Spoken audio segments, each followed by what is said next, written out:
First day घटना के time पे मैं गया था।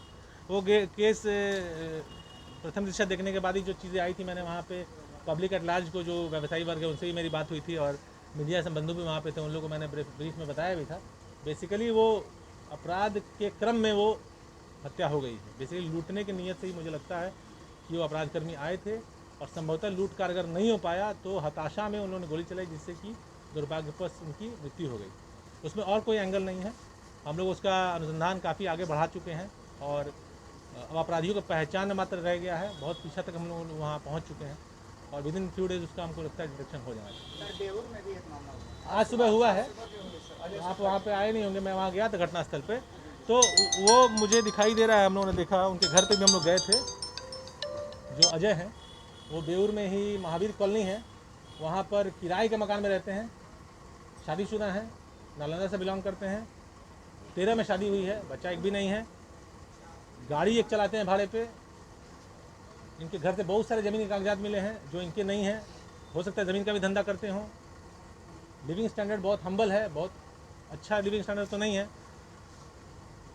जो घटनाक्रम हम लोग देखे उससे ये दिखाई दे रहा है कि जो लोग आए हैं उनको ये पहले से पहचान रहे थे। इससे ज़्यादा मैं आपको नहीं बता पाऊँगा, बिकॉज वो सब एविडेंस की बात है।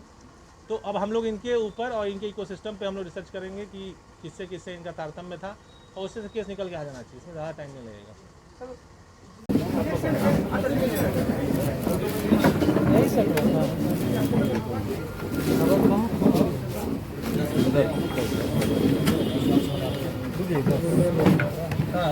समझ में पीसी कर रहे हैं, 2 डिटेक्शन वो उसी का पीसी कर रहे हैं। बिहार में सॉल्वर गैंग एक बार फिर से सक्रिय हो गए, हरियाणा में और वो वाला मैं बैकग्राउंड आपको बताता हूँ। जो घटना हुई थी उसमें मैं एजेंसी का नाम नहीं लूँगा, उस एजेंसी को एक मेल गया था पटना से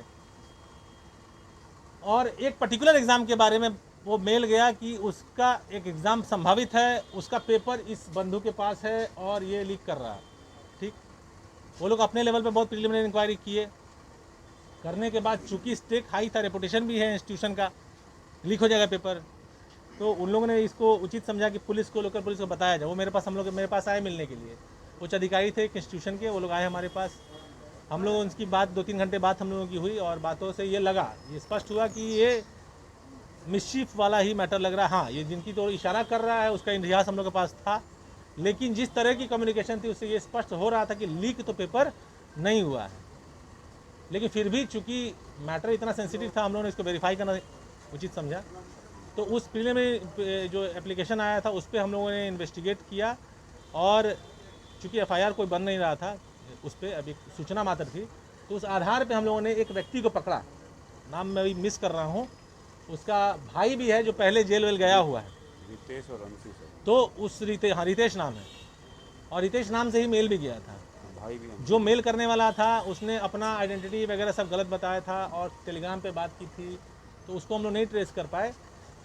जब इसको रेड किया गया तो इसके यहाँ से 4 लैपटॉप मिला था और कुछ मोबाइल्स मिले थे। लैपटॉप को खंगाला गया तो उसमें बहुत सारे डॉक्यूमेंट्स थे, एडमिट कार्ड्स थे, लोगों के फ़ोटोज़ थे। तो और इसका बैकग्राउंड भी था कि ये पहले ऐसा काम करता रहा है। जो पर्टिकुलर एग्ज़ाम के बारे में सूचना आई थी उस एग्ज़ाम संबंधी कुछ इन लोगों के पास नहीं मिला। वो टीम भी आई थी, इन लोगों से बात की, वो लोग संतुष्ट होकर गए और आज की स्थिति में सक्सेसफुली वो एग्ज़ाम कंडक्ट भी हो चुका है।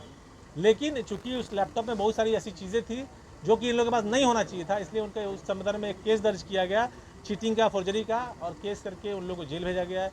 लैपटॉप का भी इन लोगों के पास ओनरशिप डिटेल नहीं था, तो उसको भी मानते हुए कि ये लेजिटिमेट लैपटॉप नहीं है, उसको भी उन लोगों ने उसको भी जेल भेजा है।